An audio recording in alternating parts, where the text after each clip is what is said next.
Guys, welcome to Hardest Info channel. Today I have Google Pixel 8a and I want to show you how to see available random access memory on this device. To see that, open Settings application, scroll down and choose one of the last options about phone. In it we scroll down to the down and we must search build number. Now we must tap 7 times to activate our develop mode. To confirm it, we must enter our look screen. After that, we go back and tap on System, where we have new additional selection developer option.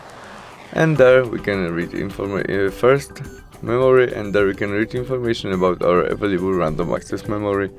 That now we used 3.7 gigabytes from our total 7.9 gigabytes, and we have free 4.2 gigabytes. That's all. Thanks for watching. Bye.